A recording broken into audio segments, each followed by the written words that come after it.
little bit of video too. Yeah, I'm getting closer. There we go. I'm almost in the center. Good. Welcome to Spindle City Straight Talk. I'm Chip.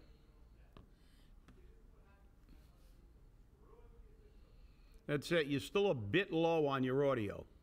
There you go. There we go. Everything's good. I am so sorry, people, about all the screw-ups on the systems this morning. We've been having some difficulty, and I should have ran the entire system through before I started this mess, but I did not. I got caught up with something else. But this is what happens. It's live TV. They have to forgive us. Yeah, well, I mean, we had no sound going out initially, and so we're right on the money now, especially after an amazing debate on Wednesday. Yes. A debate that was, according to some of the Jombies, was a bag job that we intentionally eliminated the mayor from the debate by scheduling like we know his schedule for fundraisers. But let me just say for the record that the debate, we intentionally make those early primary debates at 6 o'clock and make them only 1 hour because it allows someone who does have a fundraiser, as Sam Sutter did in the last debate, to actually come to the debate and at 7 o'clock leave, because those things normally go from 6 to 8. So you can go there and rub elbows with your rich campaign supporters, but the man made his own choice. He chose to stay there and rub elbows with the people who can afford $125 a plate, foray on the battleship, rather than come and talk to the people of Fall River, the people who can't afford $100 and can't afford their tax bills and their fees. Why he should remain mayor. But of course, then again, he put a whole bunch of commercials saying he's going to reduce fees, reduce everything. But he forgot that he's the guy that sent the budget down with those fees, and he's the guy that gave, $30,000 pay raises. So if he eliminates it, I want to know how we're going to pay for all this stuff. But the fact is that let me make it perfectly clear that that debate was scheduled. We have a total disregard for politicians and their fundraisers. It was done for with the dates available given to us, and I will let CJ expand on it because, my position is really clear. He could have come. It's that simple. Sutter came. He chose not to come. And that's the bottom line. We can say whatever we want. The fact is, it wasn't going to, he could have taken an hour away from all his rich friends, most of whom probably don't live in Fall River, to talk to the people whose lives all these tax increases and fee increases and gigantic pay raises have affected. But he didn't. Well, interestingly enough, they're all saying that, and a lot of them were directed directly at me, that I deliberately set this debate up during his fundraiser. And as you very eloquently said, Chip, we have no idea what their schedule is. The first time I heard about an event, I didn't even hear it as a fundraiser, I heard it as an event, was well after the date had been set. We originally wanted to set the date for Wednesday, September 6th. I spoke with the school department on that. They said that that would be a difficult day because it is the first day of school. I spoke with Randy Kochman, who runs Fall River Government Television and Fred TV. He said the same thing. That Wednesday is going to be a difficult day. Let's try for a different day. And I said, okay, how about Wednesday, August 30th? He said, yeah, that's fine in my schedule. I said, okay, fine. So we set that date. That was done shortly after, and I mean shortly after, the ballot had been decided. So the mayor's schedule hadn't even been done yet, and if it had been, I wasn't apprised of it. So to go around and spread your misinformation, your fake news, that this was deliberate, it was not. What was deliberate was the fact that Mayor Jazel F. Correa II chose to not show up at the debate and leave an empty seat there. And that is what was deliberate. The people that showed up, even some of his people showed up with signs and were out on the street. They were disappointed that he didn't show up. But his $125 a ticket fundraiser on the Battleship was more important. I honestly had wished it had rained so that he would show up. But he said he can't make it because of his event. I said, we can't, and he actually asked that we change, or one of his campaign people asked that we change the date. The date was already locked. These dates are not something we can change. They're set up in the system, and that's it. They're locked. I can't go back and say, oh, I want to change the date to the next day. Doesn't work that way. No, because you're right. You have to coordinate cameras, you have to coordinate crews, you have to coordinate broadcast time, you have to coordinate all this. This had people involved. Just in the auditorium, we had 3 camera people, two production people, and we had 2 people who run stations, who were station managers. One was Randy Kochman, one was Keith Tebow. All of these people were in there, including myself and Chip. So how can I reschedule all of these people just to make accommodation to one self-appointed monarch? Okay, you can't do that. You cannot do that. And so the date now for the self-appointed monarch and whoever wins the primary, because it may not be the self-appointed monarch, is November 1st. It's already set. It's written in granite. If you can't make it, you will give your opponent the entire hour to spew. And I will tell you now, the debate will be at 6:30 to 7:30. The reason why it's changed in the time is because many people said it'd be easier for them to get there at 6:30 because of time, traffic, dinner, family, and I agree with that. But again, the reason it was scheduled at 6 o'clock for the primary was in case of a fundraiser so that the candidate could still get to his event. And as a matter of fact, Richard Cabaceres said during the debate that he had an event, but he chose to come to the debate and then he's going to his event. So if Richard Cabaceres could do it, why couldn't Jazel F. Correa II do it? Because he's a self-appointed monarch. And not only that, look, Sam Sutter did it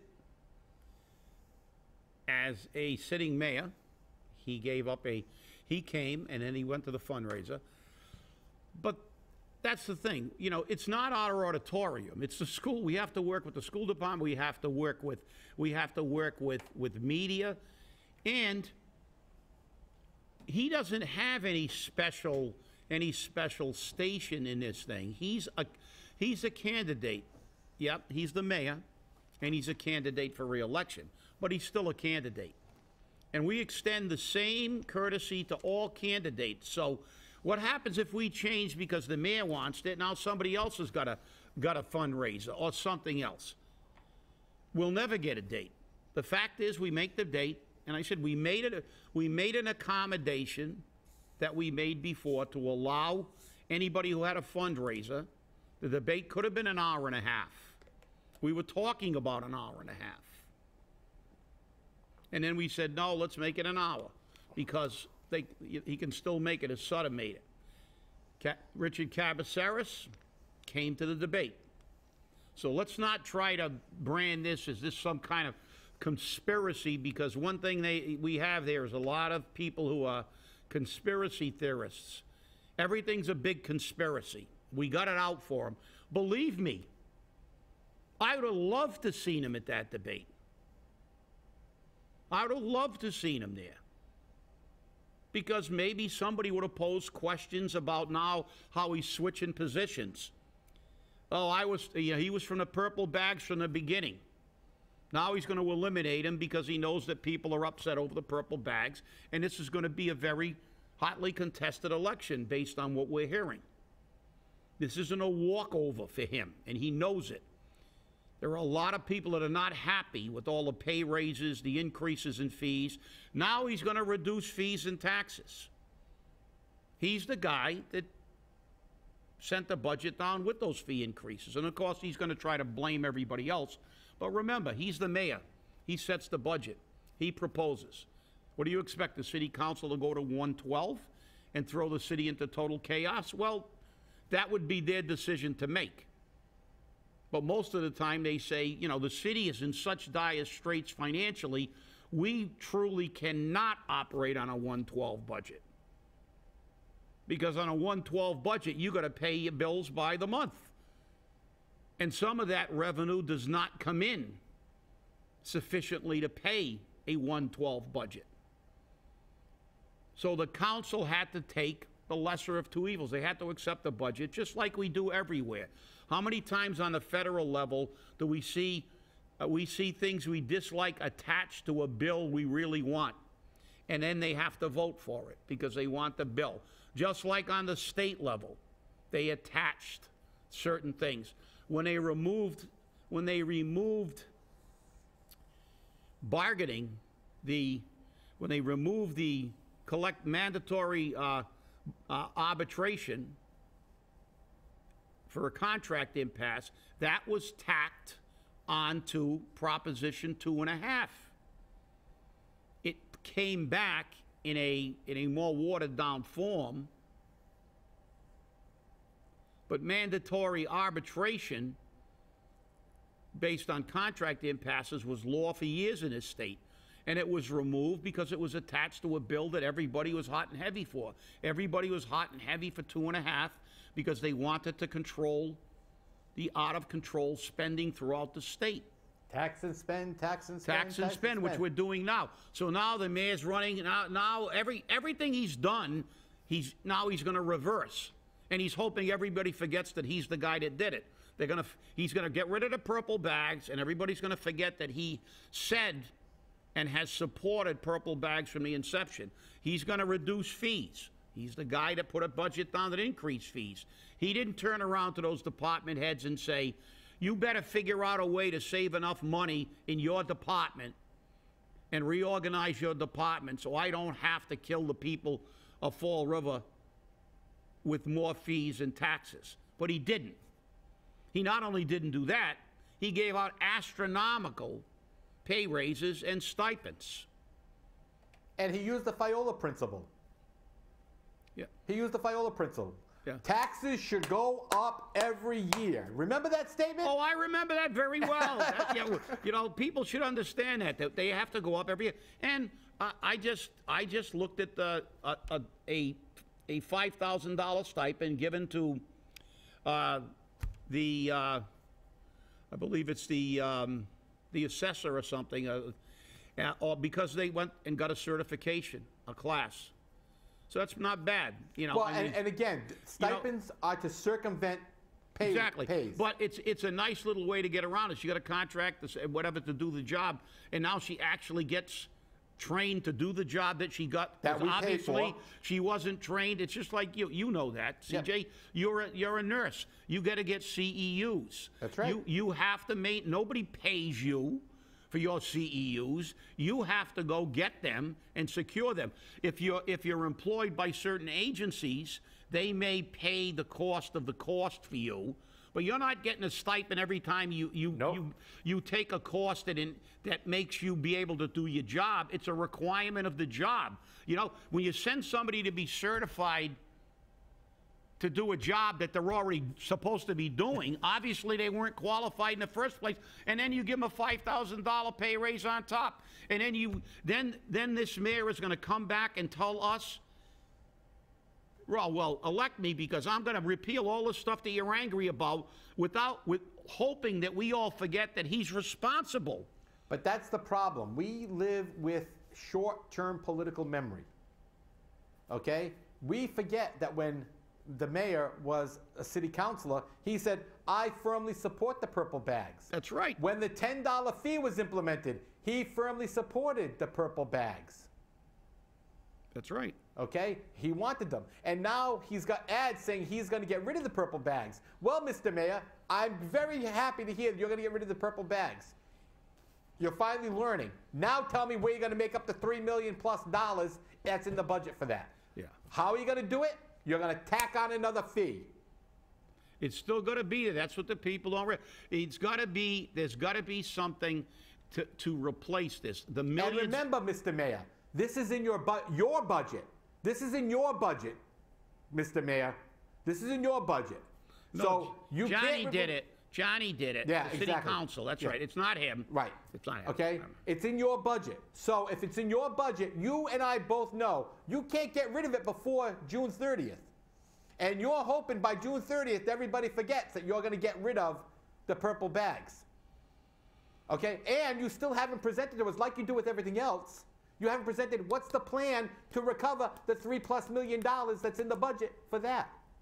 Because we want to know. We don't want to just hear you're getting rid of the bags. We want to hear how you're getting rid of the bags. We have a contract with Waste Zero that requires us to buy 3 months of bags, which, by the way, no vendors in the city seem to have. So I don't know how Waste Zero is saying they're selling all these bags because vendors don't have them. We're paying for them, but vendors don't have them. And we're going to have to buy 3 months of those bags. You're going to have to make $3 million up. To me, that seems to be a lot of money that you're not talking about.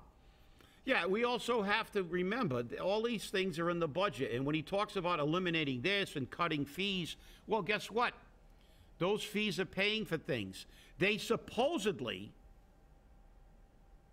and he's where the buck stops. He's the CEO. They supposedly justified the necessity for those fees and taxes in front of the city council. Our financial team, our crack financial team,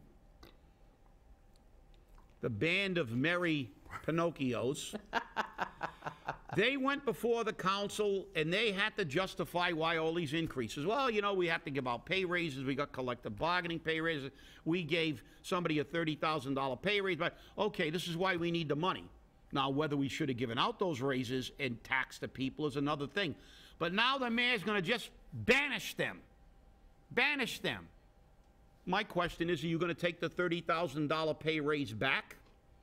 Are you going to take the $5,000 stipends back? Because that bill's still there. It's like me saying in my home budget, I'm going to banish the money that I put aside for the electric light bill. Well, guess what? My electric light bill's still coming in.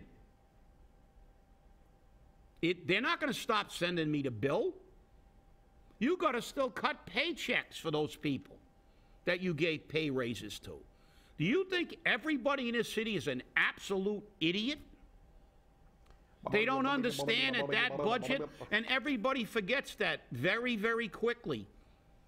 That those increases in fees and taxes were fought for by his financial team, were justified by his financial team, were made to be absolute necessities in order for this city to function and do everything that was in the budget. But now he's just going to, with the stroke of a pen, so let it be written, so let it be done. Thank you, Ramses. But yeah, this is what's happening. And now we're looking at expanding government again.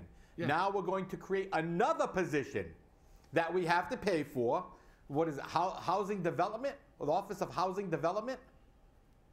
He's going to knock down these buildings with a revolving fund money and go from there. How about instead of knocking down that 1165 Dwelly Street building, why didn't we offer it out for sale for the property tax or whatever's on it to somebody to redevelop it? Oh, wait, it's not making a political contribution maybe. Speaking of political contributions, I happened to be reading, because yesterday, guess what came out? The OCPF Newsletter, the Office of Campaign and Political Finance Newsletter. And it listed Fall River as candidates who have to file. And of course, it listed the mayor, and it listed Linda Pereira, Ron Cabral, Richard Cavaceres, Jordan James Sylvia. It listed all of them. Wonderful thing. Well, I went and looked at a couple of them, and the one that had a glaring, not minor, glaring report was all the amounts of money that the mayor has to pay back because his campaign contributions exceeded annual limits. Which I thought was funny because you and I were talking about this particular individual who owns a TV shop here in Fall River, and they had to return money to him.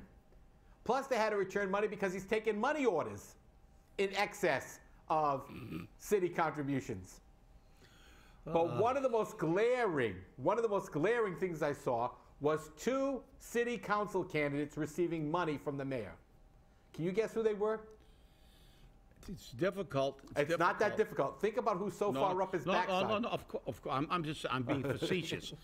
As a matter of fact, I'm kind of wondering why there isn't 3, because there are 3 that do pretty well in rubber stamping everything. But I would have to say it would be. They're not incumbents. I'll stop you right there. They're not incumbents.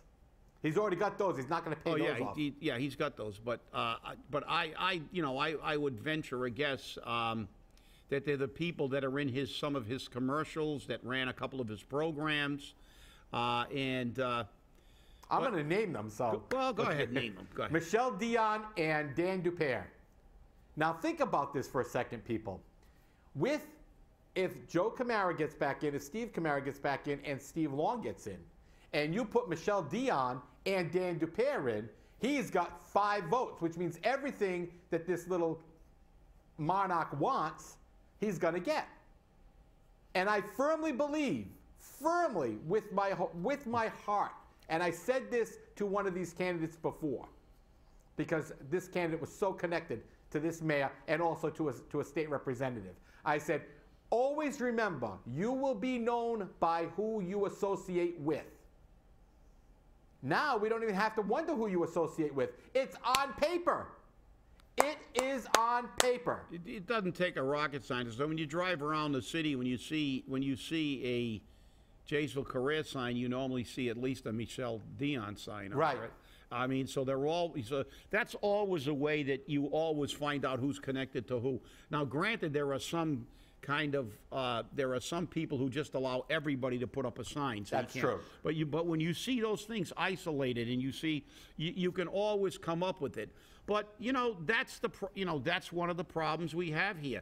We see what's going on, and they think that everybody can't figure this out. Like I said, now it's going to be, I'm just going to get rid of this, and Fall River is unique. I mean, I think we're the only community that ever had a mayor reelected on a campaign of, I didn't do anything right my entire first term. Please give me a second term and I'll do better. Yep. And he ended up getting ultimately recalled. So guess what? I mean, this is what you do. But I mean, I hope when people hear these commercials, they remember that, number one, he has supported the purple bag. So this is just a knee-jerk reaction to him having a difficult, he's got a difficult campaign ahead. A lot of people are not happy. So now what is he going to do? Get rid of the purple bags that I've supported since they've been here. Oh, and I'm going to reduce fees. And, well, you're going to reduce fees. Are you going to reduce the salaries that created those increases and the necessity thereof? This is why we told people, educate yourself. We've got the same people calling every day to the radio shows saying, no, the world's against them. It's a conspiracy. Our debate was a conspiracy, and I guess the November debate will be a conspiracy too, because people give candidates have a lot of fundraisers. And it's going to be difficult for someone to pick a date where somebody probably doesn't have a fundraiser, especially if it's a Wednesday or a Thursday, because that's normally when these things are. Well, here's the thing. This message that was just sent to me is from a Jaisal Correa Jambi. Yep. Good. It opens up with a very obvious absence. Complex of superiority or lack of common sense. On August 30th, 2 important events had occurred almost at the same time. The first was the People's Debate, where candidates for mayor answered questions posed by the residents of Fall River. It took place at a local school, and although there were not too many people compared to previous debates, it was still important enough for candidates to attend.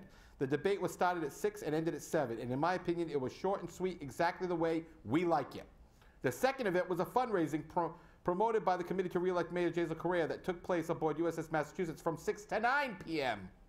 And it goes without saying that the tickets sold at $125 per person is excluding lots of people who, like myself, can't afford such events.